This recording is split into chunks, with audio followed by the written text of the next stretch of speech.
Assalamu alaikum wa rahmatullahi wa barakatuhu. Welcome to our channel Deen Reminder Tamil. இந்த சேனலில் நம்ம பார்க்க போகிறது துஆ பற்றி பார்க்க போகிறோம்.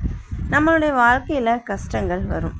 சில பிரச்சனைகளுக்கு தீர்வு கிடைக்காம நம்மளை சோர்வடைய செய்கிற நேரங்களும் வரும்.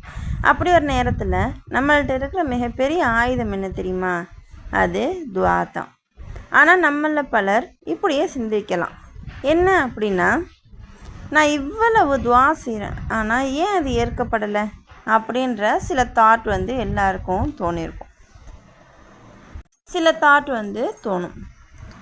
இன்றைய வீடியோவில் துஆவை எப்படி சரியாக செய்யலாம், துஆ ஏற்றுக்கொள்ளப்படுற சிறந்த நேரங்கள் என்ன அப்படிங்கிறது தான் தெளிவாக பார்க்க போகிறோம் இன்ஷா அல்லாஹ். ஃபர்ஸ்ட் ஒன், வாட் இஸ் துஆ?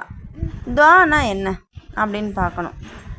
துஆ அப்படிங்கிறதுக்கு பிரார்த்தனை, அதாவது இறைவனுடைய அழைப்பு அப்படின்னு சொல்லலாம். துஆனாலே பிரார்த்தனை தான்.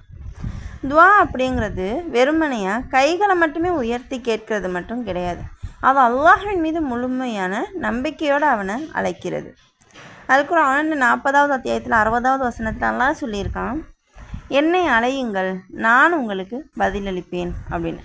துஆ அப்படிங்கிறது ஒரு முஃமினுடைய சக்தி வாய்ந்த ஆயுதமாகவும் இருக்குது.